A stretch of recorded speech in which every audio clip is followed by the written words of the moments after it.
toonta waxay ka mid tahay waxyaabaha rasuulka sallallahu alayhi wasallam oo nagula dardaarmay inaan xanuunada iskaga daweyno.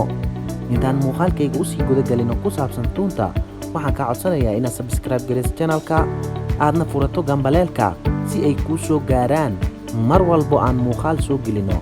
mahadsanid.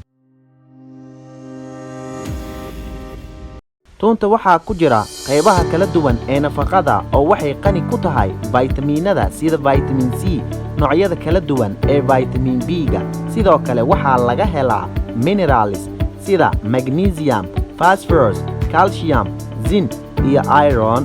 waxaana ku jira maadda loo yaqaano allicin taasoo la dagaalanta jeermiska jirka soo weerara sida bacteria, virus iyo fungi. maaddadan sidoo kale sunta ayay jirka ka saartaa.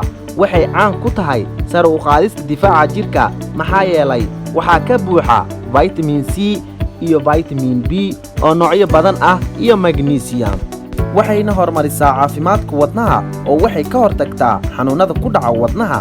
toonta waxay daawo u tahay xasaasiyadda. sidoo kale waxay awood u leedahay suuxinta gooryaannada islamarkaana si sahal ay ugu soo baxaan bannaanka.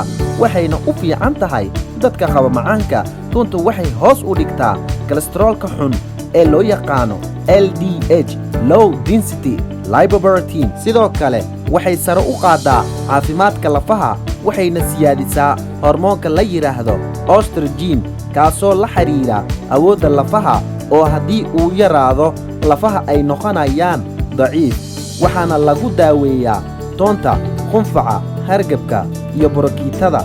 sidoo kale waxay daawo u tahay qaniinyada bahallada sida maska. siyaabo kala duwan ayaad u isticmaali kartaa toonta, sida inaad iska karkarisid, inaad sideeda ku cuntid, waad shiidan kartaa, sida cabitaan ayaad u cabi kartaa. cunista toonta afka ayay urisaa balse ku yareey urteeda siyaabahan.